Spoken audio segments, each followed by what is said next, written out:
Good evening. Welcome to Tuesday Night Rotor Talk Live. How is everybody doing this evening? It is Tuesday here. Hope everybody's had a great day today. As you all know, it's election day. Hope everybody went out and did their duty and voted. That's all I'm going to say about that. So let me get things set up here. Going to have a guest for tonight. It was a surprise. He was available, so I'm having him on. So this will be good here. Just trying to get things squared away here. YouTube's kind of screwing up here on me for a second, so bear with me here for a second, guys. Hang on. YouTube's deciding to be funny right now, and I ain't laughing. So there we go. All right, Steve Carpenter, Chris Hope, Kelly from Ready Set Drone, welcome. Thank you for joining tonight. Gonna be a great episode. Really looking forward to it tonight. Floyd Boats, welcome. Thanks for showing up tonight.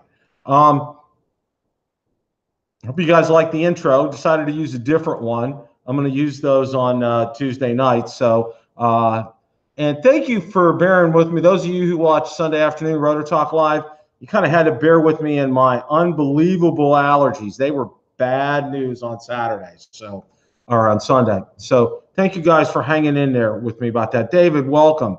Thank you for joining. David Ma, welcome. Mike Roach, welcome. Glad you're here, Kelly. Sunday afternoon Road Talk Live, if you were here. Al Marshall, thanks for joining today. Thomas, welcome. Joe, welcome.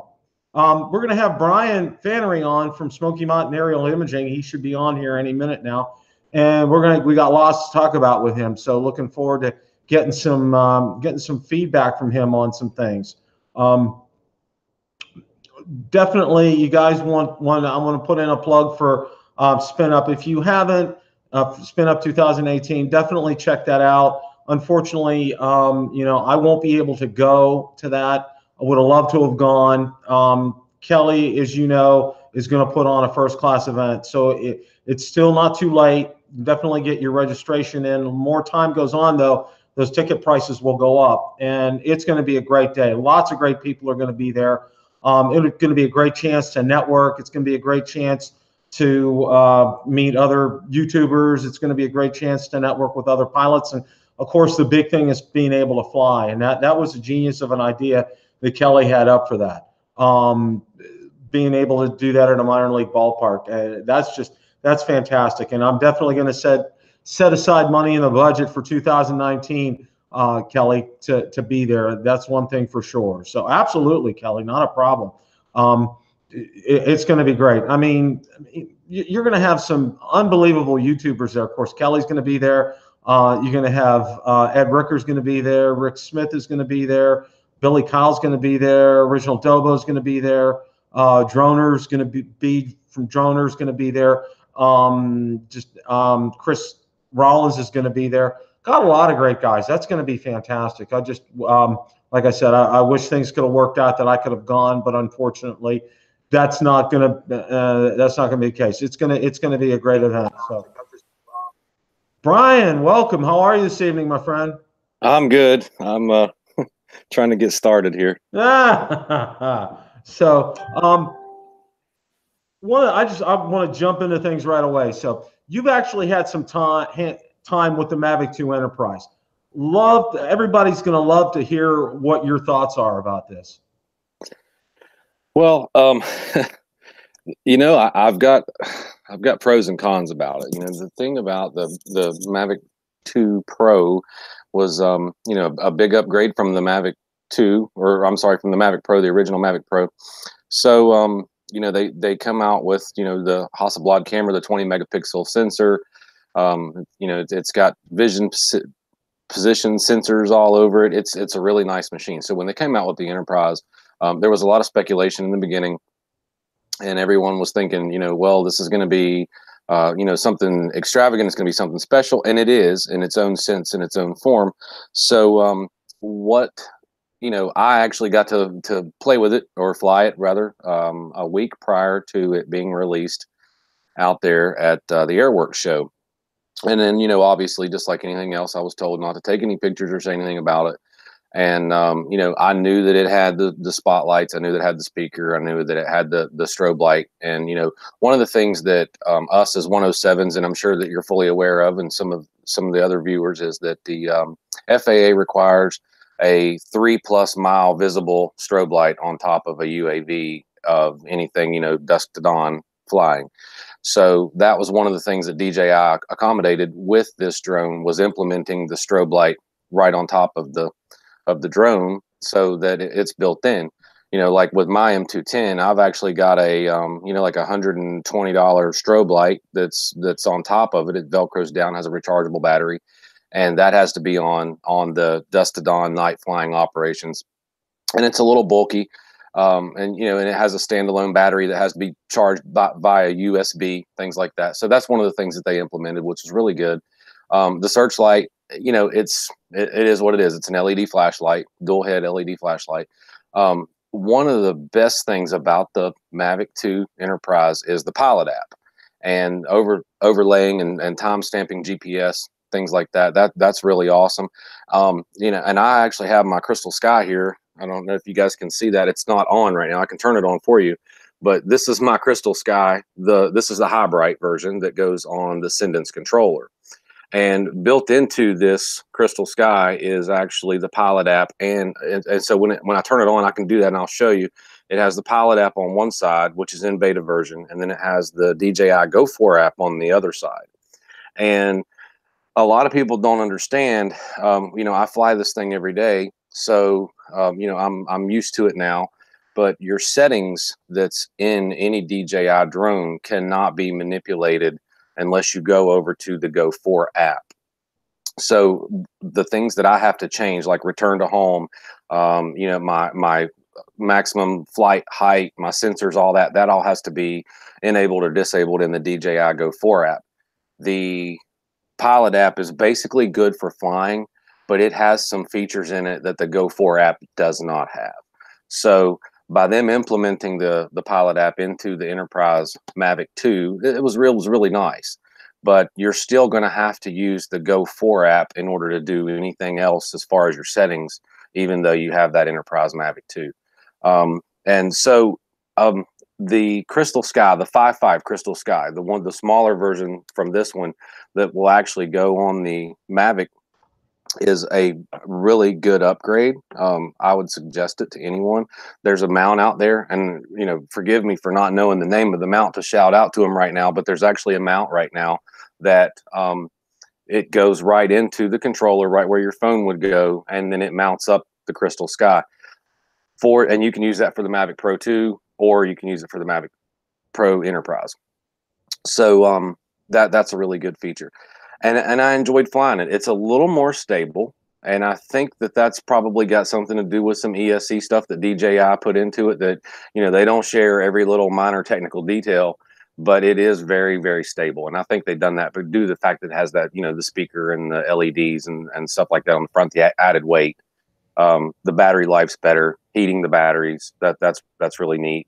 So I really like it. And, you know, I don't have a reason to have one right now because, you know, as we've talked about, and I've commented in some of your videos, every infrastructure company wants a 20 megapixel sensor, and this only has a 12 because it's a Mavic Zoom is what it is. It's a Mavic Pro 2 Zoom. Yeah. And you know, there's nothing I can really do with a 12 megapixel sensor in my line of work. Search and rescue, it's perfect. It does exactly what they need it to do. So, I mean, you know, that's pretty much what I have to say about it. You know, I mean, I wouldn't go out if you want to get into commercial or enterprise work, I wouldn't go out and purchase one. I think that's kind of reserved for law enforcement, firefighting, search and rescue, and that type of thing. I've seen a lot of people talking about wanting to get it, but I wouldn't spend my money. I would just go ahead and get the 20 megapixel Mavic 2 Pro. And you are actually going to be able, as a 107, to do more with a Mavic 2 Pro than you will an Enterprise. You know, that's one thing I had been telling people, Brian, was that, you know, because of that, and you had indicated earlier about the difference between the cameras and your, you know, infrastructure inspections, that you could do more with that. It was really interesting, and I want to just, we'll wrap this up here in a minute about Mavic 2 Enterprise, but I had an email I have a subscriber. He lives out in California. He's a helicopter pilot. In fact, he started his whole videography. He worked for NBC Sports in the blimps covering sporting events, but very knowledgeable. And he just sees it, number one, as a real kind of a waste for larger, like the city of Los Angeles. It's not practical to have it for like a large city. But my whole thinking, and I just wanted to run this by you, there's a lot of municipalities out there that are small, that don't have these large budgets. They can't afford like an M210 like you have. But something like a Mavic 2 Enterprise is within reach for the budgets. It's $2,000, and something is better than nothing. And being able to have some eyes up in the sky, and being able, especially having that zoom, that's gonna come in handy. What are your thoughts about that? Well, that's a really good question. And one of the things that I've noticed is your large departments are actually going to the Mavic Pros and the Mavic Pro 2s, the Zooms, due to the fact that, they have a huge budget for their aviation unit, for their helicopters and things like that. So a lot of them are putting posts out there that they're actually putting these in law enforcement police officers' vehicles. They're getting a little small case, they're zipping them up, they're putting them in their cruisers, they're getting these guys, a COA, they're getting them a 107. And, if a suspect runs from them, they can, instead of launching a K9 or chasing off after these guys in the woods, they can put this Mavic 2 in the air in, just a few minutes, and they're flying around and they're looking for the guy. Obviously at nighttime, they're not using thermal image, so they're not able to see. But if they have a general reference of, what's going on, they can see, scenes, firefighting scenes. They're actually, one department that I noticed was actually using it to get aerial shots of accidents and disasters and things like that. So, but to answer your question directly, your smaller departments that, are, say they have 5-10 officers that are out in middle Texas or Louisiana, they have a low budget.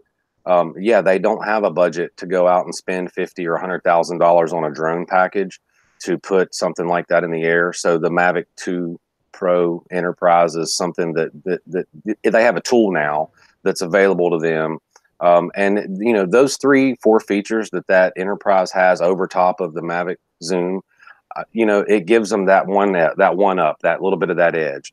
And so, I support it, and I think it's a great thing to have that out there. But I've offered this 210 up to several departments, especially whenever the hurricane, came and things like that. And, I got to work alongside of a few of them, and everybody, I mean, it's 2018. Nobody, these people are really just now getting into the drone industry. And so they have an option, whenever they go to their grant and their budget department, these law enforcement departments, they all have grants that get written every year. And they say, okay, we need $100,000 to buy a drone, and they have options. They look at their options. They say, well, we can get this Mavic Pro 2 Zoom, or, this Enterprise, or we can get an M210 or an M600. And I think that's really awesome. And I'm seeing a lot of law enforcement officers posting that they're actually putting it in their cruisers and in the smaller departments. But I have noticed that, several, I think, to recall maybe 2 or 3 very large departments, I'm not going to mention them on here, but they're actually saying, hey, we're going to ground our helicopter for the day, and we're going to use Mavics, So I'm real curious to see how that turns out. One of the other things, and this will be my last question on the Mavic 2 Enterprise. A lot of people were asking me, and I wanted to run this by you. Obviously you saw that there's 3 accessories that, if you want to call them, the light, the loudspeaker, and the strobe light. Do you see somebody, aftermarket, not DJI or DJI themselves, coming out with something, say like a FLIR camera for that, for thermal imaging, something along those lines? Do you see anything like that down the road? I do. There's a lot of things that DJI is obviously going to have to, set up in their software and their systems to allow something like that to happen for an external company to come in and produce something like that. But I don't know if you guys have noticed any up close videos, but basically the connection that you're getting on, you know, where that that little strip's at, it's basically like a USB connection type thing, like USB-C type connection. It's nothing major. The amount of information that goes through a thermal camera, which I actually have mine sitting over here. I can step up and go get it and show you. And a lot of you guys would know. It actually has a piece that mounts on top of the XTs that goes onto the drone. So you can't actually take an XT and put it directly onto anything other than an Inspire, because the Inspire was designed for the XT to go right up to it. So when you get with a an M210, they actually have a different type of connection. And you know, there's so many, there's little microchips and boards and things like that in there, and it's all got electro grease in it and stuff. So in order for a thermal camera to produce an image through a Mavic 2 Zoom or a Pro or an Enterprise, it's you know, something you're going to have to basically downlink individually, like the guys that you've seen that's actually put the little FLIR Do Pros on the Mavics, the extended landing gear. I've seen that, and so they're actually downlinking those just like you would to a Fat Shark, rather than going through the drone. So I think DJI would definitely have to be on board, and you know, obviously Zenmuse would have, you know, dibs on doing something like that for them, and then, you know, it being a DJI product before anything else. I mean, that's just my opinion. You know, one of the other things that just recently came out and it caught some people by surprise, and you know, I was getting some questions on it, was this DJI Simulator. Have you had a chance to try that at all? And either way, what are your thoughts about that? No, I haven't had a chance to try the simulator. I've seen it. I've read some reviews on it, and it's not something that I would use right now. It would be a great thing for somebody who's just breaking into the drones, and that, you know, they don't have a lot of experience, or, you know, there's certain things in that simulator app that you can actually simulate. You can do weather, and you can do, you know, search and rescue, stuff like that. You know, fly around buildings, towers, which, you know, it sounds to me like a great app, but, you know, I'm flying 6-7 days a week. I don't really have time for a simulator. I'm actually out getting, you know, live training, on the job training. So, but for someone who has never flown drones before, and they say, you know, I want to go be a commercial pilot, I think that would be a really good option for them to explore. But, you know, yeah, I haven't played with it. I haven't checked it out. I've just read a lot about it, because I stay up on top of everything with that, you know, all the latest, greatest technology. And, you know, I would like to check it out, but I wouldn't actually sit down and spend hours on it if it were me, you know. And I'm not being, you know, against it or anything, but. Well, you know, you're in a different position, because like you said, you're living and breathing this 6-7 days a week. So I mean, this is something that's not foreign to you, but somebody that's new, somebody that, you know, has just started getting into drones and want to look at this as a career, or maybe, you know, some kind of a you know, a way to make some extra income. I think that's a good thing. I think that's something that will be great. We've got Kelly on from Ready Set Drone, which is good, and it kind of is a segue. You know, I've been talking before you came on about SpinUp. Is that something you're planning on attending, Brian? Well, yeah, Bill, it is. You know, I actually sent them a message a few days ago on Facebook Messenger, because I didn't have a contact information for him, to you know, to just kind of chat with him a little bit and see what it would be on his mind as far as bringing the M210 out there to Texas and demonstrating it and some of the capabilities. And, you know, with the Crystal Sky that I have here, and some of the other setups that I have, which I can show you in just a sec. But you know, with this SanDisk and this Crystal Sky and the M210, the thermal imaging, I would like to go out there, you know, just to, as a, you know, as a bystander or a spectator, to just see the event, see what's going on. You know, Ken and I talked today, and he, you know, he's going. I know that Billy Kyle's going, and, you know, we've all hung out and we've talked about it a little bit. But I would like to, you know, take the 210 out and demonstrate it, and show these guys, you know, some of the pros and cons and the do's and the don'ts to this bigger drone stuff. And I know a lot of guys are going to be FPV, a lot of guys are going to be, you know, Phantom and you know, like the Mavic and things like that. So it may be something that interests the crowd, or it may interest Kelly and Ready Set Drone to bring this out here. But obviously I can't fly the drone out there with the batteries that I have. I've got TB55s that are, you know, they're not FAA regulated to go on a plane, so I'd have to drive it out there. So I just kind of wanted to know what his thoughts was on that. But yeah, I would love to go. And, you know, I know that it's getting closer to, like, what's, you know, today's the 7th, 6th, 7th, and I'm losing track of days. So I know I've got a, you know, good 3 weeks to figure it out. But yeah, I would like to go and check it out for, you know, just to be there. And then I would also like to demonstrate the 210 and show some of these guys that are, you know, that are aspiring to become a professional 107, or that, you know, want to get into infrastructure, solar panels, power lines, things like that. I might be able to give, you know, just to network and give these guys some good advice and share some of my experiences with them.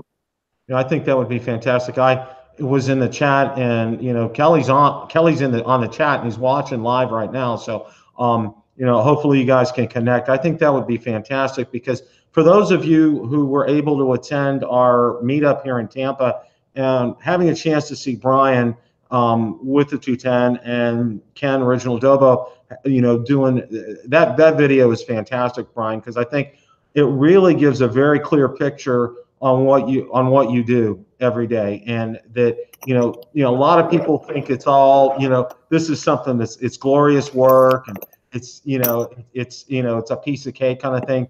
And Ken's video, you know, paints the picture of what it's really like, you know, giving a little peek into what you do day in and day out. And it's not that, you know, it's something that's not that easy. And I think that's a good thing, because a lot of people think that, oh, you know, I'm good with the sticks, I can get this up there, I can do it. And just because you're good with the sticks doesn't mean that you can do, you know, what you do for a living. You have to be more than good with the sticks. You got to be extremely precise. You got to be patient. You know, it takes a lot.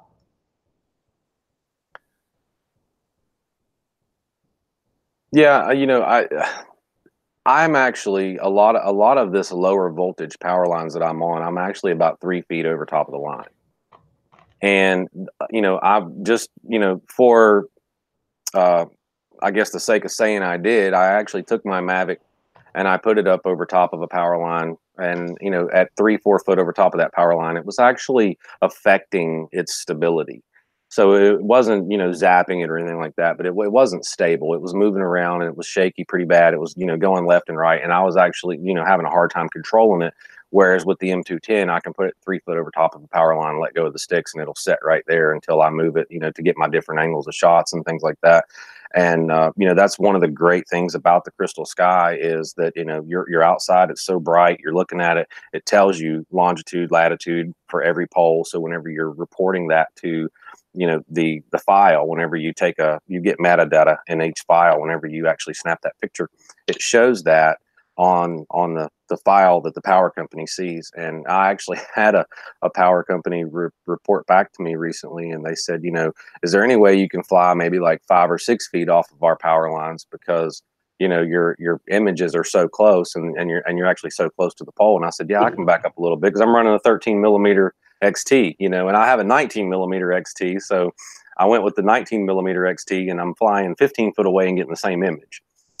But yeah, you know, there's good days and there's bad days. And, you know, the video that Ken and I made, you know, and I've said this before, and I've told you, you know, we made light of it a little bit. You know, we talked about, you know, this guy going to shoot it down with a 12 gauge, which that really did happen. And you know, I was a little nervous about that, because he come out of, you know, of his house pretty angry about me flying a drone over top of his house. And he said, you know, I'm gonna shoot that thing down if it goes back up, because I was changing batteries. So I deal with that. It's, you know, so you have a public relations thing that you have to basically go through. You know, I spend probably an hour out of every day talking to people that come out of their houses and say, what are you doing? Why are you in front of my house? What is that in the air? And so then you have to, you know, be polite, and you have to explain to everyone what you're doing, why you're there, who you're there for. And, you know, then you got to deal with local law enforcement. You have to call them every morning and let them know where you're going to be working at that day, because everyone starts calling 911 saying there's a strange vehicle out in front of my house, and they got this big black drone flying over top of it. It's the feds, it's the DEA. And, you know, so you know, I deal with that every day. And you're watching for traffic. I have a driver, and this is one of the things that Ken and I didn't talk about or describe in our video is I have a driver that has to drive me all day long. He's changing batteries, and we stop while I fly, but whenever I land, he'll move the vehicle up, and so he's watching traffic. And if we're sitting on the side of the road, they're on the 2-lane road, and it's 55 miles an hour, and cars are driving by, just like a police officer on the side of the road with a traffic stop, people veer off the road, they're texting and driving. So, there's a lot to it. And this guy, he's making, $600-700 a week to drive for me. We're paying $100 a night for a hotel room. We're not at home. We're not in our backyard. We're in hotel rooms. We're all over the state of Georgia. We're all over the state of Florida. And, I get to come home maybe like 3 days a month. And so, people that have wife and kids at home and things like that, that's something they need to be aware of, because we kind of made a little bit of oh, we're making great money by the mile with the drone, and everybody wants to go out and do that. But, I actually just got home today, and I've been gone for 3 weeks. So, there's a lot of things that we didn't describe in that, and we will in future videos. We'll go a little bit more in depth, a little bit more dialogue about, how you got to wake up in the morning and everything you got to do, all the charging the batteries, all the uploading of the files to the power company every night. And, you're sitting there in Dropbox till midnight in front of your laptop, moving files over, and you finally get to go to bed. Then you're back up at 7 in the morning. The first thing you do is, load all those heavy cases up and, call the police department, let them know where you're going to be working at. And then you have to file a flight plan. So it's a lot, and so I'm actually going to take a week off. I'm a little tired right now. Well, you definitely deserve that. And, having a glimpse into this and, knowing you personally, you're very dedicated to this, which is fantastic. And kudos to you for taking a week off. I mean, it's like, wow, you just need to decompress and exhale. And I mean, it's just so much more than just, getting the drone up in the air and getting the images. It's like you said, you're having to deal with people and, trying to tell them, hey, I'm not here. I'm not taking pictures of you. I'm doing this for, XYZ utility or, that kind of thing. You have a lot on your plate as far as that's concerned. And, right. Thank goodness you have a driver with you too, because, to do this by yourself is, that would be, almost next to insanity as far as that's concerned.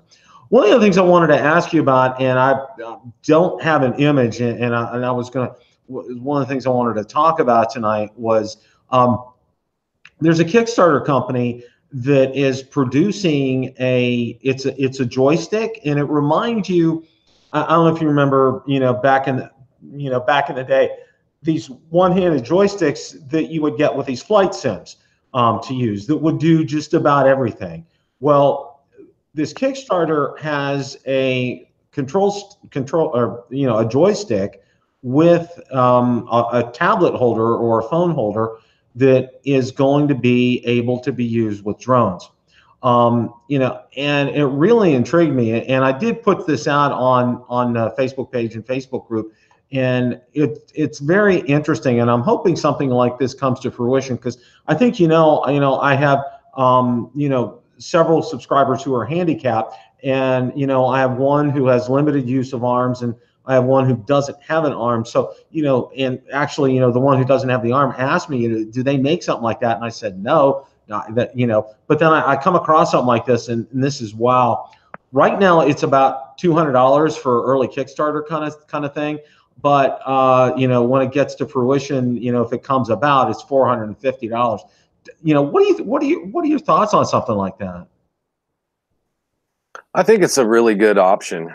If they actually come out with that and develop it and they work the bugs out of it, I think it'll be a really good option. Because I remember back whenever when I was flying remote control airplanes and helicopters and things like that, I always thought I had the flight simulator at home, and that's when I was going to school to be a helicopter pilot. This is when, now we're talking about 2005, 2006. I remember thinking, wouldn't it be really nice if they had an awesome joystick for, like a remote control helicopter or a remote control airplane, because it's so hard to fly an actual remote control helicopter with like a Futaba. When you have those 8-channel and 16-channel Futabas, there's so many toggle switches and so much you have to do. And a lot of people don't understand, for every action that you, or every input that you have when you're flying an RC, then there's a counter input, you know. So on a rotorcraft, if you give it throttle, you know, you got to give it rudder. And so it's, if you give it cyclic and collective, all those things, everything that you do, there's another reaction that has to take place in order for that machine to stay, you know, straight and level. So with the drones, they got rid of that problem whenever they come out with, you know, the quadcopters and the hexacopters, because, you know, everything is counterclockwise and clockwise. So, you know, and they have all these ESCs and everything in there working together. And, you know, basically you can just let go of the controller and it'll fly by itself. So if they come out with a joystick, to answer your question, I think that would be a really good option. But there's going to be a lot of things that joystick's going to have to be doing, and just, you know, that's going to have switches and triggers and buttons to do, you know, the things that like this SanDisk does that I have here. You know, because like in a helicopter, you know, you've got your cyclic and then you also have your collective. So if they do that in a drone on a controller, you're going to have, you know, like a thumb wheel for throttle for up and down, and then you're going to have to be able to turn it left and right, you know, to be able to do your yaws and things like that. And I think that'll be really awesome if they can come up with that. I would actually invest in it. So Yeah, that, you know, that's something that I was very excited to see come about. And, you know, I'm kind of crossing my fingers, and I sent this, forwarded that information on to those subscribers, so they can definitely check that out. One of the other things I wanted to talk about, Brian, was CES 2019 is kind of knocking on the door and around the corner. And you know, you and I have talked about this a little bit, and, you know, DJI is famous for, you know, when they do their events, they're like Apple. They want to have a captive audience. They want to be, you know, this is our event. This isn't another person's event or another group's event. This is our event. And, you know, last year at CES 2018, you know, their big announcement, their big to do was the Osmo Mobile 2. And, you know, that's, you know, a lot of people are speculating, and, you know, from what, you know, some of the things that I found out is there's a strong rumor that the all-in-one remote is going to come out, that's going to be DJI's announcement. What are your thoughts about that? What do you think? Well, you know, just like you said, you know, I've been following DJI for a few years now, many years actually, as long as they've been out. And, you know, they are notorious for having a standalone event whenever they release something big. Because like you said, and we've talked about this, they want, you know, they want to be the center of attention. They want to control the crowd. They want to control, you know, the date, the lights, the music. Everything's got to be the way that they want to present it. So, you know, whenever you start talking about CES, I mean, you know, CES is notorious with DJI for releasing, you know, updates and small things like the, you know, the gimbal and things like that. You know, they may come out with another camera that'll go on like the Inspire 2 or something, or they might come out with TB30 batteries, a controller like you're talking about, but nothing major for a drone. They may talk about a drone, or they may, you know, like Autel will say, you know, hey, look, here's the drone that we're coming out with, you know, like whenever they had the 520. So, but I don't have DJI down for anything major as far as like a drone. The controller, and one of the things that, you know, I don't like to talk about things that I don't know for sure, or that, you know, I've heard about. If I've seen something, I don't mind talking about it. I've actually saw the picture of that controller, and just like a lot of the other things, you know, I've seen pictures of them. I've not actually had hands-on with it, and my insider information has not, you know, confirmed or denied anything. But essentially, if it is legit and it does come out, it's going to have a crystal sky basically built into it. And, you know, I don't know how many of you guys have seen this, but I'm going to turn this on and show you what this looks like, if you can see that without it blowing out with white balance. Yeah, that's good. Okay, so on the picture with the M210, that's actually the Pilot app, and then you can see on the other side it has the Go 4 app, and then there's a bunch of settings in there that shows you up in here for, you know, like your home and your settings and things like that. Mm-hmm. So this is all built in and implemented into the Crystal Sky monitor, which that would be built into the controller that you're talking about them possibly releasing. Right. And so this is actually not connected to my controller right now. It has a mount on the bottom of it. There's a mount here. Okay. That's a separate piece that, you know, if you do buy a Crystal Sky, it has to be purchased separately to go onto the mount for the Mavic. But so I can actually use this as a tablet without it actually being connected to my controller. And once I connect it to my controller through this nice little USB-C port here, then it becomes one unit. And I can see DJI doing something to where they say, okay, we're going to take this and we're going to just make, you know, 2 little knobs down here on the bottom to where you can fly right out of this controller and everything be, you know, and this has hotkeys on it. And I think that that's something that they would probably do. Like I said, I don't want to speculate too much, but you see these hotkeys that's on the side of this Crystal Sky monitor. They effectively could do something like make one of those the shutter button, and one of them, you know, the roll wheel for up and down on the camera, things like that for your yaw, your gimbal tilt, stuff like that. So I think that would be really awesome if they would come out with it. And if they release it, like I said, I've saw pictures of it, but there's not been any FCC license applications or anything. But it's something to hold on to. And I definitely want to go to CES. And one of the, I'm gonna mention Ken right quick, because I actually met up with Ken, and he wants me to go to CES with him so that I can help him do some filming. And so today I actually got this, he gave me this small rig right here to put onto this Canon M50 with a Rokinon lens. Oh, wow. And you guys have all seen this on his video, the Freewell monitor, the 8-inch.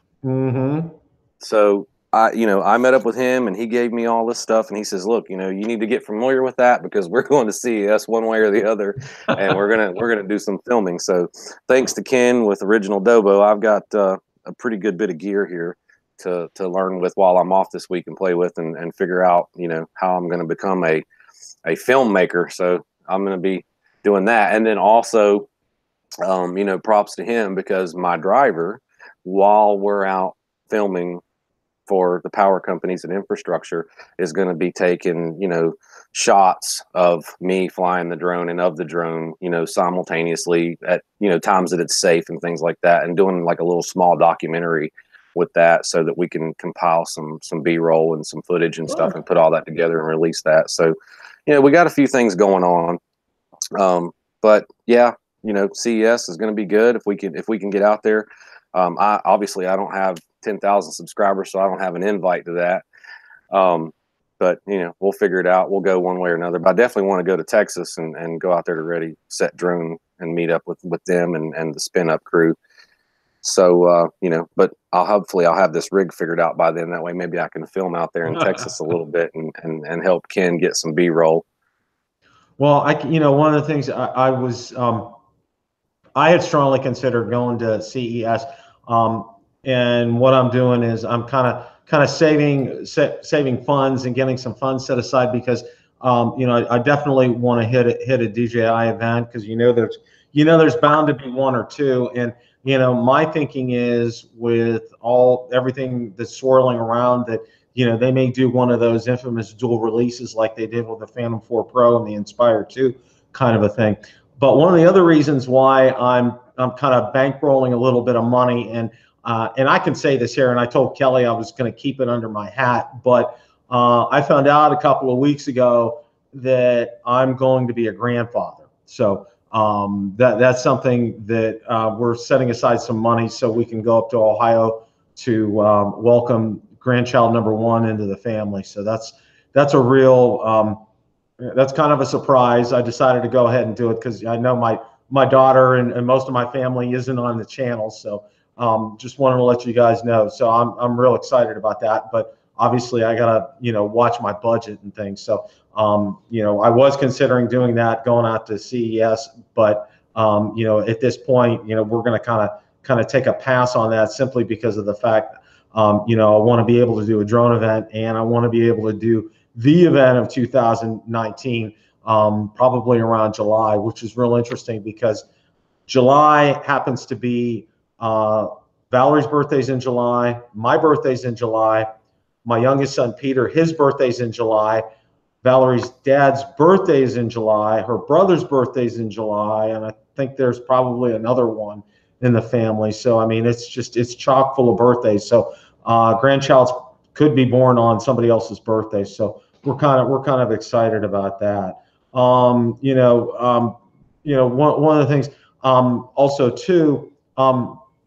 Brian, you had mentioned and want to talk about this a little bit, that history of flight museum that's on, I think that's what it's called, off of I-4, and hopefully doing a get together over there. Tell us a little bit about that, because I know you've actually checked that place out. Yeah, it's called Fantasy of Flight, and it's right outside of Lakeland, right off of I-4. From what I know about it, it's closed to the public at certain times of the year, and you can actually go in there and rent it out, or you can get the venue for the day and use the parking lot. Like, I actually a couple of weeks ago, I saw Subaru, like one of the dealerships, was having an event over there. It was a closed event, and I'm not really sure what they charge, but I know, like, this time of the year, like right now, they're open to the public from what I understand. And there's certain hours that they keep and things like that, but that area does not have any type of flight restrictions. It's actually a private airport, if you'll say that. Everything was built there by a guy. He actually had that place down in southern Florida. I think it was like wherever the Hurricane Andrew came through and tore it up, back in the 90s, if I'm not mistaken. Or whenever Hurricane Andrew came through. So was it Andrew in Miami? Yeah. So yeah. Hurricane Andrew. And so he moved it up here. He come up here, he brought this property, moved it up here. So it's not actually deemed by the FAA as an airport or an airstrip. So it's wide open for drones up there. There's nothing else around. Lakeland Linder Airport's pretty good ways off. And I went up there and scoped it out, and I actually put some footage from that place on my latest YouTube video, where I was flying the Mavic 2 Pro over some water. And I was having some issues with keeping it out of the water. Anytime I got within 3 or 4 feet of the water, I was having to, give it throttle to keep it up in the air. So, I put that video out, and the last part of that video was actually flying over top of the plane that they have on static display there. And I did a little, 360 and went off towards there's a lake out there. But it would be it's a really nice parking lot. It's aviation themed.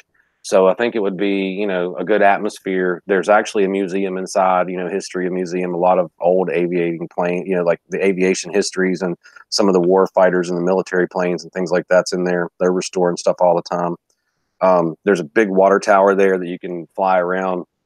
It's nothing historical like when we were over there at the water tower in Tampa, but it's a very beautiful place. It's got a lot of green grass, a lot of fields, and plenty of room to fly.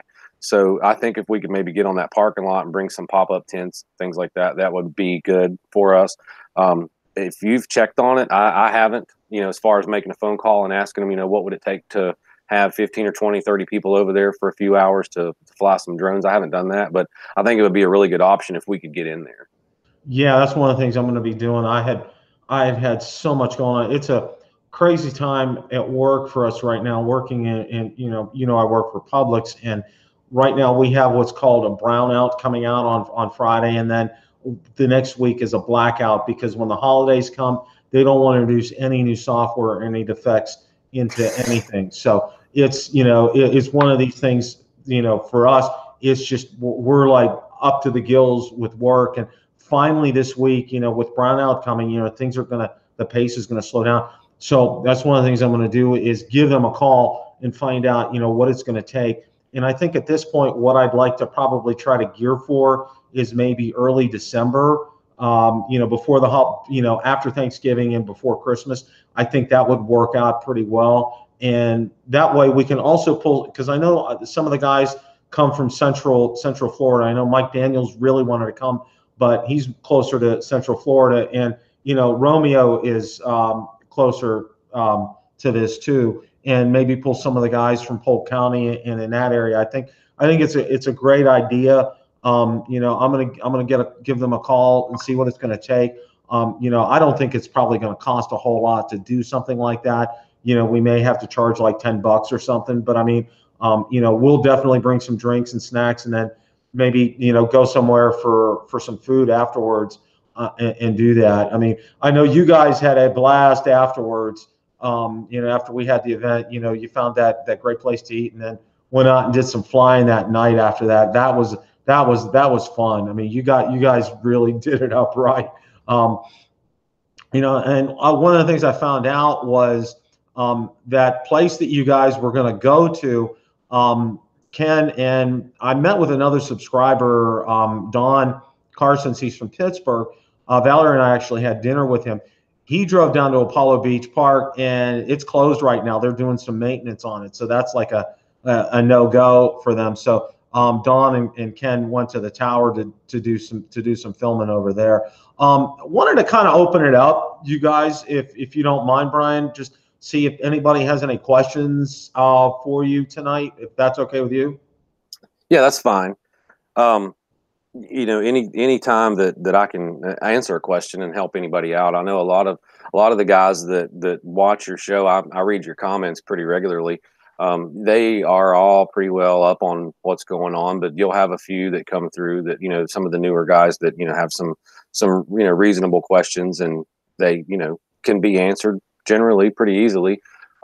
Sometimes they're a little technical, but I've seen a lot of the comments that your viewers put out, like, you know, I'm thinking about getting into purchasing a drone, or I want to go into 107. What's the best way to go? And I've seen some of those comments, and I've tried to be cordial to those people and answer them.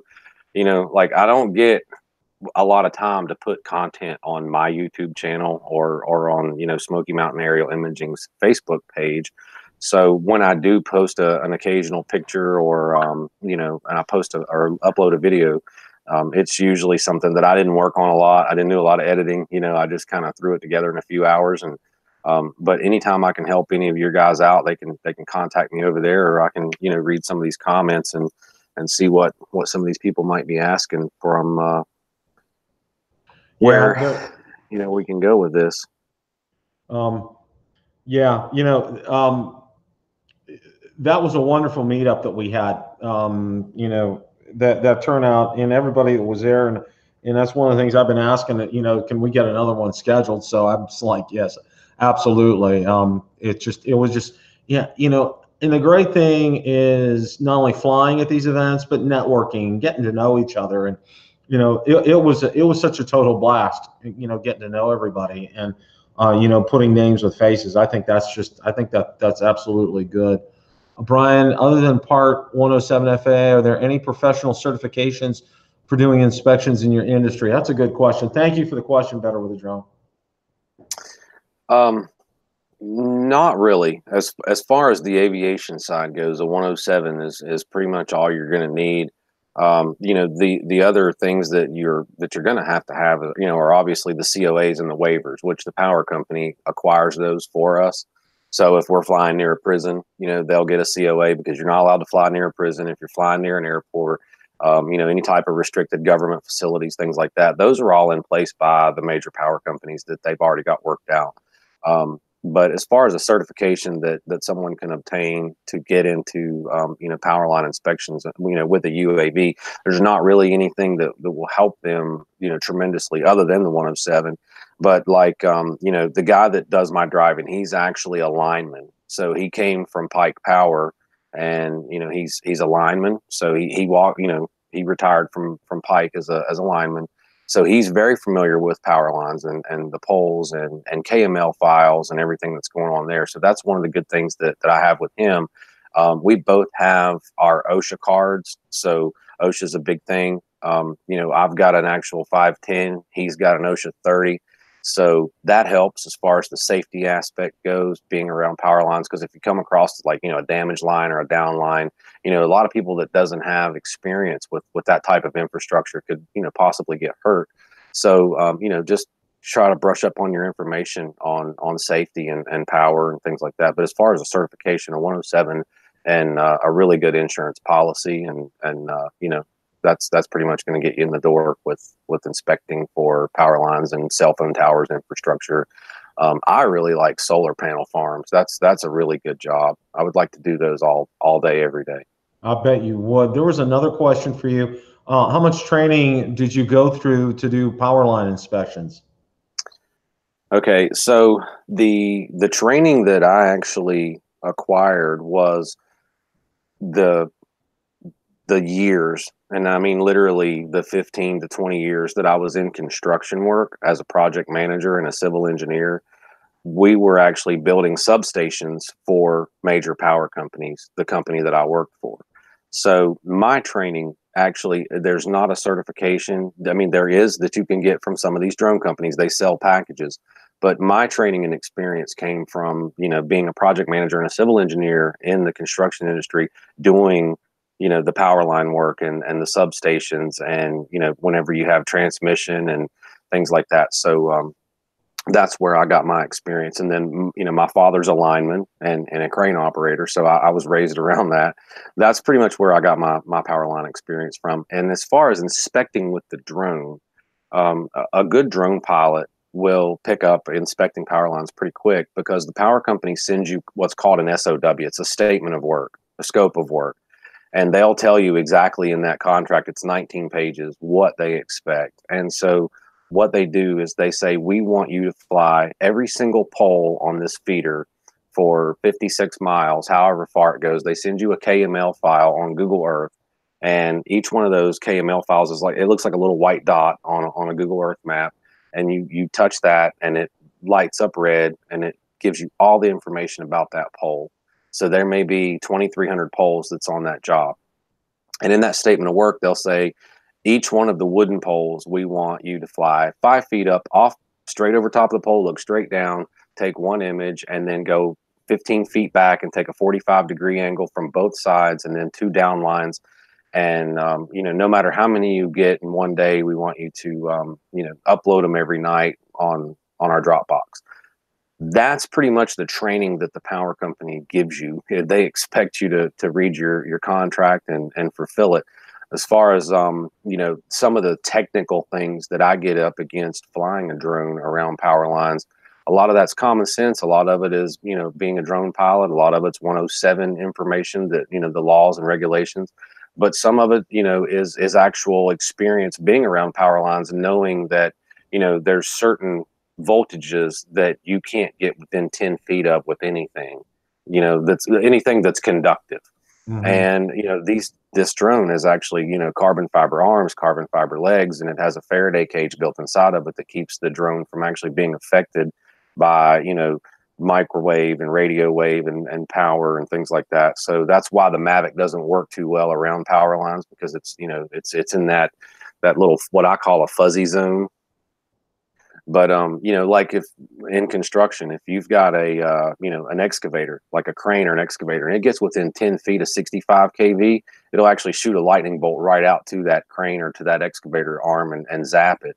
So that's what a lot of people don't realize. You don't actually have to touch the line in order to get, power from it. So, I'm going to go ahead and spill the beans. I'm actually developing I'm developing a battery that'll charge on a drone while it's flying over top of the power lines and absorb that energy.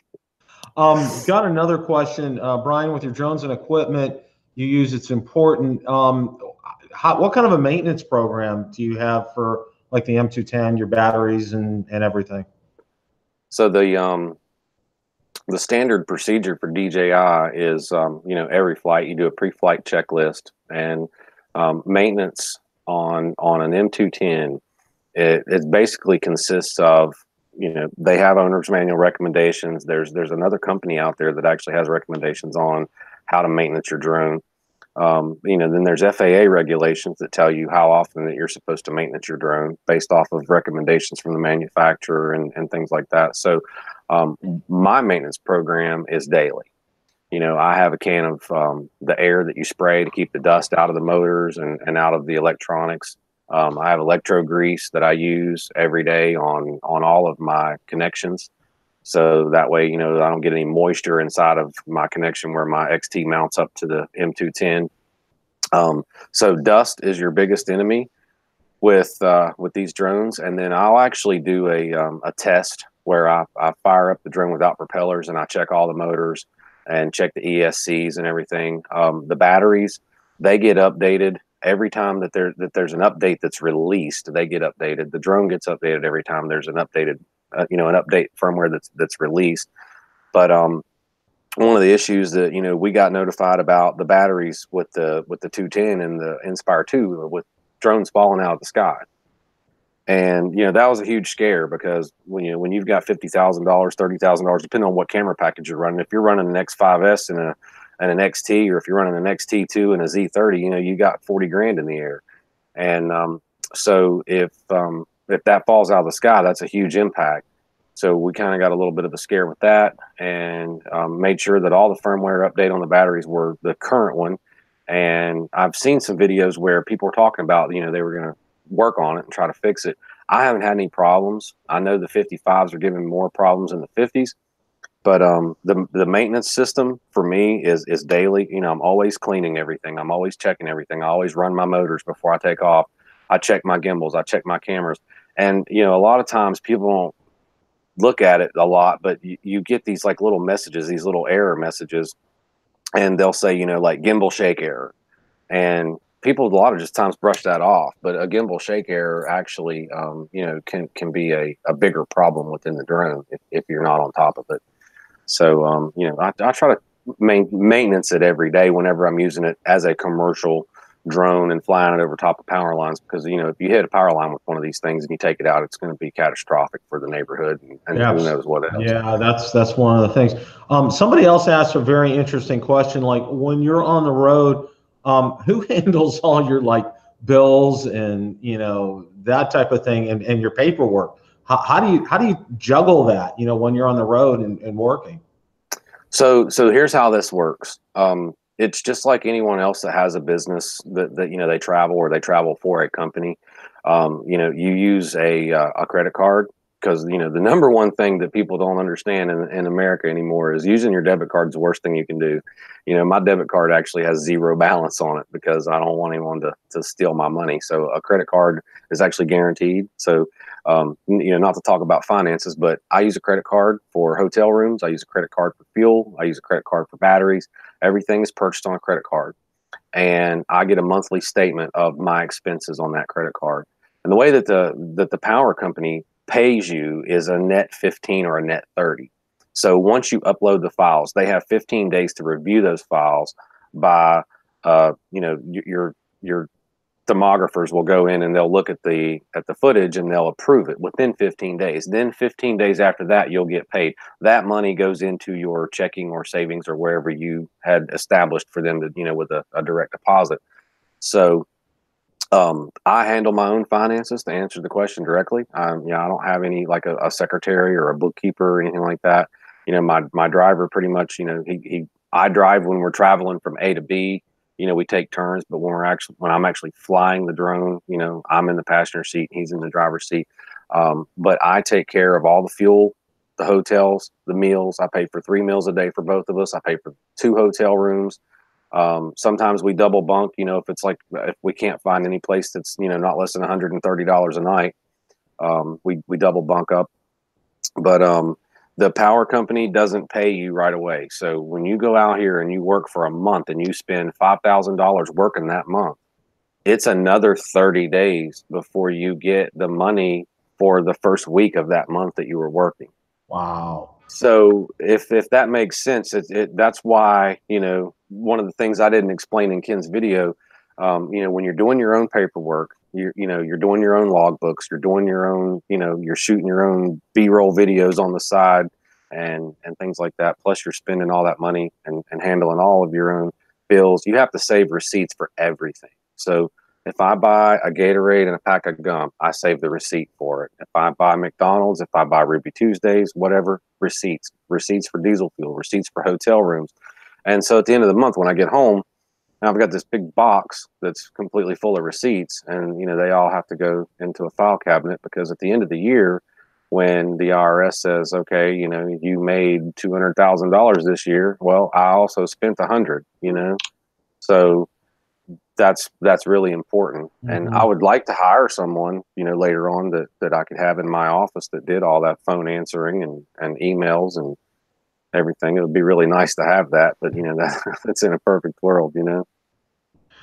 One of the things I was going to ask you was, with your dynamics, and and you kind of touched upon this a little earlier, and this is one of the things that just for me, you really have to, as far as being single and not having a family. I mean, you know, you really kind of set expectations, and it seems like this job is ideal for somebody like you in your position, who can travel, who doesn't have a family at home, kind of a thing. I guess my question is, how would you advise somebody who has a family at home, who really wants to do something like this, but yet, and is still a family person? How would you juggle something like that? Well, Bill, to answer your question directly, I do have two kids and I do have a girlfriend. Okay. I'm not married at the time. So, the kids are grown. My son's in the Army and my daughter's in the Navy. The girlfriend, she is at home for 3 weeks, and on a daily basis, I'm getting text messages, when are you coming home? When are you coming home? And, because we do live in two separate homes, she's got her thing going on, and she's got, her stuff to do and things like that. So it makes it a little bit easier because, she's not actually sitting in an empty home waiting for, me to come home off the trips. So it kind of works out, so basically, I'll go. I apologize. This light is blinding me. I can't even hardly open my eyes tonight because I've got this overhead light on. I'm really tired. I just drove 15 hours, like literally pulled in the driveway whenever I got on this show with you. So anyway, I'm to, 10 days, 15 days, 20 days out on the road. And, whenever I get home, I come home to basically an empty house, and then I spend time with my girlfriend while I'm off. But the way that I would suggest for someone who has, like, teenagers or 10-year-old or something like that at home and a wife, they're going to have to really be, a strong family. They're going to have to be awesome and patient and things like that, so that way they can deal with, him being gone and being out on the road. Because, like I said, I've yet to inspect anything in the county that I live in, and driving in this traffic down here, I've not even found anything yet that I can do and drive home every night. Even if it was like an hour drive, to go inspect. I mean, everything that I've done since I've been in this industry has been 2-hour drive or better, all the way up to 20-hour drive. I've been into North Carolina, I've been into Virginia, I've been into Tennessee, Kentucky, but most of my work's in Georgia and Florida. And that's one thing that a family man or a married man is going to have to be fully aware of when he goes out here and decides this is what he wants to do. He's going to have to say, hey, listen, I'm going to be gone for 2 weeks. I'm going to be gone for 3 weeks, because it doesn't make sense to be 15 hours from home and drive home every weekend and just turn around and go right back and spend that much money to, to not be rested up, to go right back out there to inspect the power lines. You need plenty of rest to be able to do that. And you got to be focused. And, if there's anything that I could say about it, is she's got to be a good woman and trust him gone on the road for a long period of time, so. Well, I want to thank you so much, because I know you're wiped out, and I'm going to let you go here. Guys, it was great having Brian on tonight. He was able to answer just so many questions, and we talked about the Mavic 2 Enterprise, and and he provided some great feedback on that, which is fantastic, and kind of gives you a flavor of. I think you were able to get a lot more of a flavor for what Brian does, coupled with the great video that he and Ken did.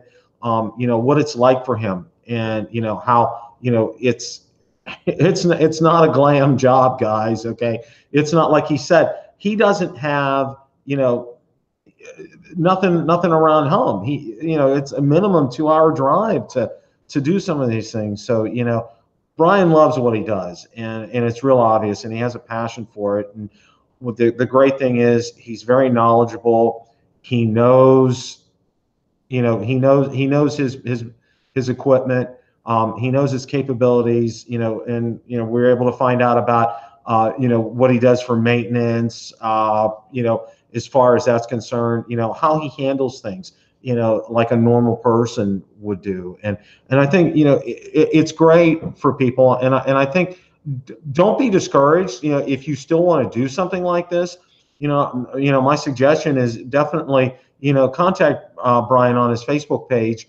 And, you know, if this is something that you want to pursue, you know, definitely if you have more questions for him, you know, he's always available as far as answering questions through his Facebook page. That's probably the best way of being able to get a hold of him. Brian, thanks so much for being on tonight. We really appreciate that. I know you had, you know, you're probably ready to crash. And so I'm definitely, I'm going to let you go. And, you know, definitely, you know, you need anything from me, definitely ping me. Yeah, yeah, I'm actually probably going to just shut this lid on this computer after we get off here and just go to bed. But yeah, Smoky Mountain Aerial Imaging at Gmail. Well, it's Smoky Mountain Aerial at gmail.com. Right. And so that, and then Smoky Mountain Aerial Imaging on Facebook. That I actually follow the messages that I get off of Smoky Mountain Aerial Imaging more than I do my personal Facebook page. My personal Facebook page is basically just, you know, some pictures that I took, you know, a couple of years ago and put out there for family and friends to get a hold of me. But yeah, the YouTube, I don't really, like I said, I don't really use the YouTube that much. I do post some videos there. I've actually got one that I'm going to post pretty soon, maybe within the next few days. And Ken with the Original Dobos actually got some footage that we've taken to put a video together. But if you want to get a hold of me directly and ask me any questions, you can hit me up on Facebook Messenger through Smoky Mountain Aerial Imaging, and or, you know, send me an email through that email link, and I check those every day. And then my phone number, obviously my business phone number, is on the Smoky Mountain Aerial Imaging webpage as well. You know, one of the things I'll make sure to do is to go ahead and put that information in the description for this. Brian, thanks so much again. I'll let you go. You're welcome. I'm just going to wrap up. Good luck to you. Enjoy your week. Get some R&R in. I know that's always important. That's for sure. So thanks again for stopping by tonight, Brian. Really appreciate it. Yes, sir. No problem. Thanks for having me. You're welcome. Have a good night. Okay, you too. Well, that was great having Brian on tonight, guys. Thanks for indulging me, because you know, Brian approached me, you know, this afternoon about it, and I'm always thrilled to have him on. He's one of my favorite drone people. Absolutely love hanging around him. He's just an absolute wealth of knowledge, and you know, he really gives you a real insight. And, you know, like I said, you know, what he and Ken did was fantastic, you know, doing that, you know, what he does for a living. And tonight, I think you got more of a glimpse into what his life is like. I mean, it's definitely not glam, but you have to love what you do, and you have to love flying. He has a love for flying. He loves what he does. Oh, somebody said hi to Valerie. Valerie walked by. I'm sorry. I just noticed that. That was great. Thanks for noticing, Debbie. That was good. Yeah, she walked by. She says, I don't want to be in the picture. Well, I'm going to have her on. Like I said on Sunday, if you guys watched on Sunday, we're going to have a unbelievable December as far as giveaways are concerned. We're going to have the 12 days of Christmas, and what I'm going to do, and this is the format. You know, Valerie's going to come on and kind of talk about it a little bit. Not tonight. I'm going to have her come on another night. Lloyd, thanks for showing up. Really appreciate your being on tonight. One of the things we're going to do is have 12 giveaways during the month of December. I'm going to have a video, and the video is going to talk about everything that we're giving away. And that's going to be a video where you're going to need to do, you know, the ye old like and subscribe and comment kind of thing. And what we're going to do is 12 days in a row, probably about 7:30 in the evening. We're not going to be a long broad. It's going to be 5-10 minutes at the most. You know, we'll go over just a few things, and then we're going to draw somebody's name, or I'll have pre-drawn somebody's name for this. You know, some of the things I'm going to include, you know, I have like 3 sets of lenses, polar lenses that I've gotten. So I'm going to have giveaways on those. You know, the battery charger that I got, the tremendous battery charger, that's going to be included in the giveaway. I have a toy drone. It's going to be included in the giveaway. Got a couple of Amazon gift cards that will be in the giveaway. William Mayhew, welcome from London. Thank you for joining. You know, we're kind of wrapping up right now. I hate to say that. And the big prize is we're going to be giving away a Mavic 2 battery. You know, that's going to be the grand prize. That's $135, $125.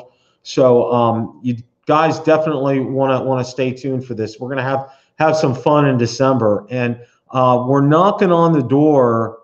Just send you some Mavic 2 Pro filters, Bill.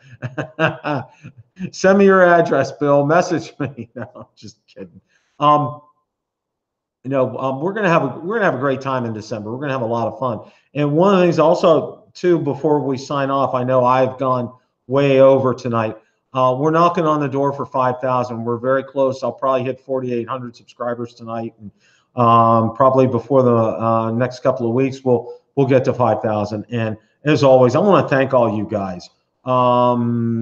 Just, you know, you guys consistently, you know, you're here to support me. Your awesome comments are fantastic. Thank you all so much. And thank you everybody for showing up. I had some great people on tonight. Normally don't say, you know, Kelly from Ready Set Drone was on tonight. Billy Kyle was on. Original Dobo was on. Lloyd Mendenhall, I just absolutely enjoy him. Harry Barbosa was on tonight. You know, Lon Denner, Lon's great. I like him too.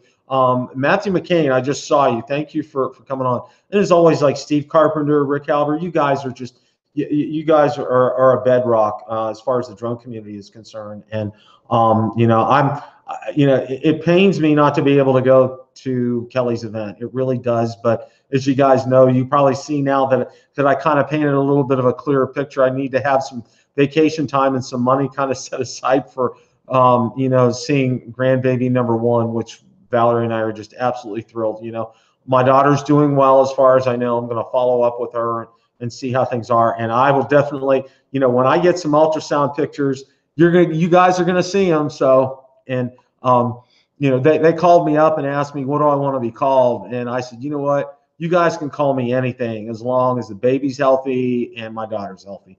That's all I want. You can call me anything. I don't care. Guys, thanks so much for tuning in tonight. I know I went over. Kudos to Brian. He was wiped out when he got on tonight. You know, thanks so much for him. And for everybody who was able to be a part of this Cardoso, thank you for joining tonight. Chris Hope, thank you. Mike Roach, you were on tonight. I saw that. Tom Irvines, thank you. Everybody, Ted 10, thank you. Thank you all so much. You know, we did have Sunday Afternoon Road Talk Live, and, you know, that won't be this week. We'll be off this week. Got some more videos coming out. If you guys can, check out the Phantom 5 video. I think it's pretty good. And got another one coming out along those lines this week as well, too. So be watching for that. Thank you guys so much. Pay attention. I'm going to probably give you guys an update as far as, you know, going out to this, getting another event scheduled in December. So stay tuned for that. And then also stay tuned for this 12 Days of Christmas that Valerie's going to tell you about. I'm going to make it her job to do that. So thank you guys so much. And remember, it's a great day to fly. Take care.